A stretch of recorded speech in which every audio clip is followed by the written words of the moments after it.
Man, oh man, the more things change, the more they stay the same. The name can change. The owners could change. Whoever's in charge could change. But at the end of the day, since 2002, it is still TNA, and TNA is going to TNA. What's up, everybody? Fred Richani, TNA Wrestling, your home for news, interviews, and everything in between. If you're new here, please consider subscribing. Some breaking news earlier in the day from Fightful.com and Sean Ross Sapp. TNA Wrestling and its parent company, Anthem Sports Group, have fired Gail Kim, women's wrestling legend, along with 3 other executives. Gail Kim, not only a legend in the ring for WWE and TNA, not only one of the pillars, the building blocks of the TNA Knockouts division, which was ahead of its time years before the WWE Women's Revolution. She was also working in talent relations. She also worked as a mentor to different wrestlers. Long-time backstage capacity. She's no longer with the company. Makes no sense to me. And I feel like lately TNA has had more negative publicity than good publicity. Now, on one hand, yeah, they have this partnership with WWE. That's very exciting for the fans. It's great for some of the wrestlers like Jordynne Grace, who is now officially with WWE. On the other hand, TNA has done some questionable things. You could pick the year and say they've done that. But especially the last year and a half, right? They dumped Scott D'Amore, who was kind of the guy who started to attempt to broker a relationship with WWE, the guy who helped bring back the TNA name, kind of like the heart and soul of TNA from a backstage perspective. They got rid of him, and obviously TNA stayed around and still did its thing and has done really well as far as attendance and buzz, and obviously the WWE partnership helps. But that was a bit questionable because Scott D'Amore was very popular with all the wrestlers.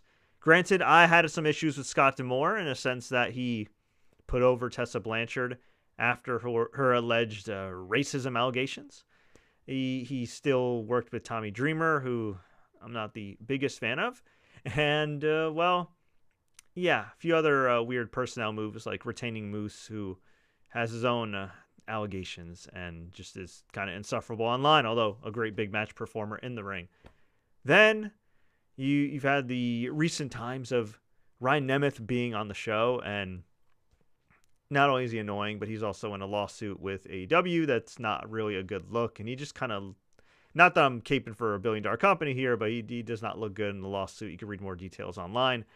And then on top of that, above all else, they re-employed Tessa Blanchard, and Tessa Blanchard has very serious, very real racism allegations. Just to sum it up, and I did a video on this years ago at the time it happened. Essentially, Tessa was allegedly outed for allegedly spitting in La Rosa Negra's face, who's an independent wrestler, and calling her the N-word. And Tessa never publicly apologized, from what I understand. There's been some unsubstantiated reports and rumors that if you're interviewing Tessa Blanchard or TNA wrestlers, you can't ask about these allegations. She was out of the company for years, mainly because she refused to drop the title, or I think she was in Mexico at the time during COVID or during the height of COVID, and then she wouldn't vacate the title or send the title back, some weird thing. And then, they essentially let her go, and she's been out of the public eye for a few years, at least stateside. She's done work in Mexico and in Indies, and now she's been brought back. And not only is she apparently unapologetic about her alleged allegations or even remotely addressing them, even just trying to apologize for having a bad attitude back in the day, which pretty much killed her career for a while. But she also came out like a Latina gangster in the recent pay-per-view. And, she's embracing fans saying you're a racist, and TNA seems to be as well, which is just gross. So anyway, that's pretty bad publicity right there. But obviously, WWE's shiny new toy, the TNA partnership, it's looking good for them overall. But dumping Gail Kim, who had a variety of roles, who's been a pillar of your company in and out of the ring, is a horrible look. On top of that, it's also being reported by PWI Insider that Hunter Johnston, the former Delirious of ROH, will be the head booker. Fine. I mean, he was all right in ROH, but I spoke to a number of people towards the end of ROH that said, the guy's burnt out. He's run out of ideas. I mean, hopefully he's got some good ideas. I don't know. They got a pretty good roster. It's kind of hard to screw up that roster, but hey, stranger things have happened. I've watched TNA over the years. I even worked at TNA back in the day when I worked at Viacom as a freelancer. And yeah, they found ways to screw up things. And reportedly, Tommy Dreamer will be the head of talent relations and remain on the creative team. This is where I'm a little annoyed because Tommy Dreamer is one of the worst bookers on planet Earth. Not only that, but yeah, he's a legend of ECW, WWE. But here's a guy who got horrible publicity for the company a couple years back when the Dark Side of the Ring special on the Flight from Hell dropped. And if you don't know, that was a special on Vice TV where it made light of allegations or shone a light on allegations of Ric Flair allegedly essaying a flight attendant. Or at the very least, allegedly exposing himself and all that jazz. Just awful stuff. And Tommy Dreamer, to paraphrase, and you can seek out the quotes yourself, he essentially said, like, yeah, wrestlers will be wrestlers, boys will be boys. That was essentially his attitude throughout the documentary. You could say, oh, it's questionable editing, blah, blah, this and that. Bad look overall. And, of course, people caped for him because he's Tommy Dreamer and people like him. But just a terrible look overall. And for a guy who's been in TNA management for a while, been one of the higher-ups on the wrestler alumni side, and for him to be pushing Tessa Blanchard, yeah, not a good look at all. And the fact that he's going to sort of get more power, I guess, by default, not a good look. But you might be wondering, well, why'd they do this, right? Are they just being a-holes, or are they just incompetent, or are they planning bigger things? Because keep in mind, not only did they let go of Gail Kim, but they also let go of their SVP of Content Distribution and Marketing. They also are reportedly allowing Raphael Morphy, who's worked at WWE and AEW before, to leave at some point. And they let go of their VP of Digital Operations and their Chief Revenue Officer, which actually I think those guys in particular, those folks are actually work directly for Anthem, not the parent company, not just for TNA. So why would they be doing this? Well, I think, and this is just my opinion, that WWE is at some point going to buy TNA, and perhaps they have some contracts, they being Anthem, have some contracts that they would like to shed prior to selling to WWE. Also, keep in mind, and again, Gail Kim's not the only person let go here, or, let's keep it real, fired, which is ridiculous. I think that because of Gail Kim's past history with WWE, where she did not leave on favorable terms, they probably said, you know what? She's expendable. We can save a few bucks for now, cut some costs, and then sell to WWE for a nice, shiny price. Now, why would WWE want to buy TNA? Well, it's only got a, 23, 24-year video library of some of their biggest stars, including, of course, AJ Styles. Yeah, Kurt Angle, all these guys, Booker T. I mean, there's a lot of money to be made with that library. Now, that being said, where would they put it? Would they put it on Netflix? Are they going to stay on Peacock? That all remains to be seen.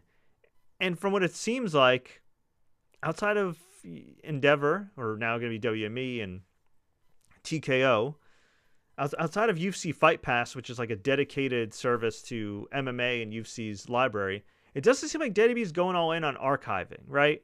Like, most of TNA's great moments are already available on YouTube. They're already available on Pluto TV and all these free platforms, which is great. DVD sales are, unfortunately, a thing of the past now. Blu-ray, same thing. So what would they do with the library? But then again, did that ever really stop WWE from acquiring companies? Not really. I mean, when's the last time we've seen a special on World Class Championship Wrestling? When's the last time we've seen anything with AWA footage, right? I'm sure there's tons of footage that WWE is sitting on. Now, WWE has been releasing different footage with the WWE Vault YouTube channel, which is awesome, along with the WCW Vault YouTube channel, which is also awesome. But that's not really a dedicated streaming service. So are they going to use that to beef up their Netflix library now that they're migrating a lot of stuff on Netflix? That remains to be seen. As far as contracts go, I mean, WWE could just buy out. WWE has so much money, they could just buy out Joe Hendry, right? They could just buy out Nick Nemeth, Dolph Ziggler if they wanted to bring him back. Like, I don't even know how many guys actually have actual guaranteed deals and no compete clauses in TNA at this point, right?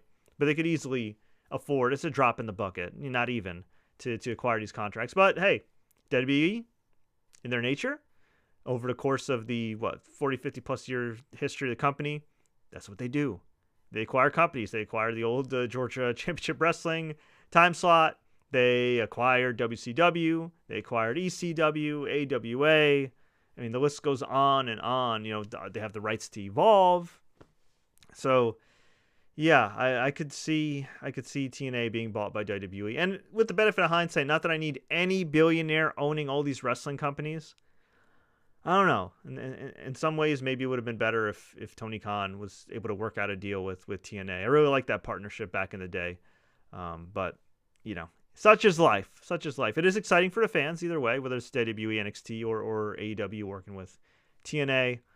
But, yeah, it's unfortunate. And look, I'm happy that TNA does exist, or a company in general exists for the guys and girls to be making that money. It's great.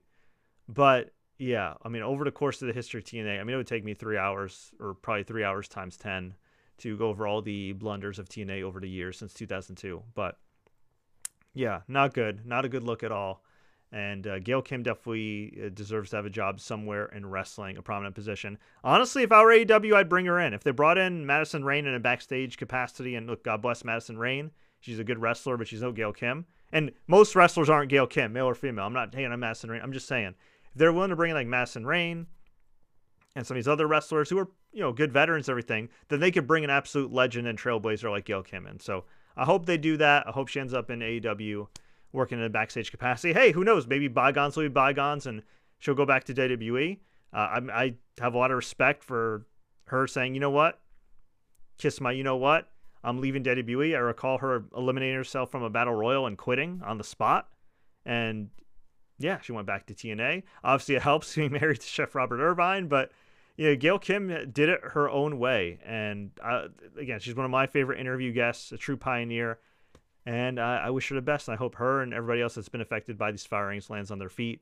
As for TNA, seems like a bit of a murky future. I think they'll last, whether there's an official sale or not, and I'm sure there will be at some point, I think TNA lasts as long as WWE wants it to. And I guess to some extent Anthem, considering that's a lot of their programming on the Fight Network and on Access TV and all that jazz. But I want to hear from you. What do you think about this move, these moves from TNA? Would you like to see Gail Kim end up in AEW or back in WWE? Would you like to see her, dare I say, have another retirement tour? And hey, if she's healthy, why not? Let me know. Leave a comment below if you enjoyed this update or if you appreciate this update. I don't know if this was enjoyable. Like, share, let me know your thoughts. Don't forget to subscribe and turn on notifications for more updates like this. And until next time, everybody, as always, enjoy the matches, and my thoughts are with everybody that's been affected by these firings.